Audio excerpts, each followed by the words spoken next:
આ વિડિયોમાં અમે કાયદાના અર્થઘટન માટેના એક મહત્વપૂર્ણ વિષય પર ચર્ચા કરીશું: આદેશાત્મક અને નિર્દેશાત્મક જોગવાઈઓ, મેન્ડેટરી એન્ડ ડાયરેક્ટરી પ્રોવિઝન્સ. કાયદામાં બે પ્રકારની જોગવાઈઓ હોય છે: ફરજિયાત અને મરજિયાત. આદેશાત્મક જોગવાઈઓનું કડક પાલન કરવું ફરજિયાત છે, અને પાલન ન થાય તો કાર્ય ગેરકાયદેસર ગણાય છે. નિર્દેશાત્મક જોગવાઈઓ માર્ગદર્શિકા સમાન હોય છે, અને સંતોષકારક પાલન પણ પૂરતું ગણાય છે. આદેશાત્મક જોગવાઈઓ આદેશ સમાન હોય છે અને તેમાં શેલ કે મસ્ટ જેવા શબ્દો વપરાય છે. તેનું પાલન ન થાય તો 100% નુકસાન થાય છે. નિર્દેશાત્મક જોગવાઈઓ સલાહ સમાન છે, જેમાં મે જેવા શબ્દો હોય છે. આ જોગવાઈમાં થોડી ચૂક થાય તો પણ કાર્ય રદબાતલ થતું નથી. સુપ્રીમ કોર્ટનો સ્પષ્ટ અભિગમ છે કે જોગવાઈ આદેશાત્મક છે કે નિર્દેશાત્મક તે માત્ર શાલ કે મે શબ્દો પરથી નક્કી થતું નથી. ખરી કસોટી એ છે કે ન્યાયાલયે કાયદાનો ઉદ્દેશ્ય, પાલન ન કરવાના પરિણામો અને ધારાસભાનો સાચો ઇરાદો જોવો પડે છે.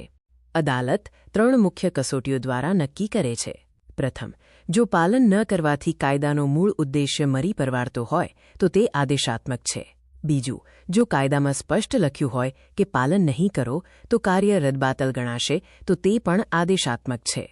ત્રીજું, જો સરકારી અધિકારીને કામ કરવા માટે સમય મર્યાદા આપી હોય તો તે મોટાભાગે નિર્દેશાત્મક ગણાય છે. હરિવિષ્ણુ કામથ વી.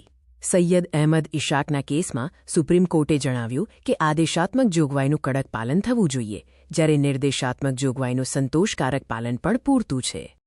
State of UP V.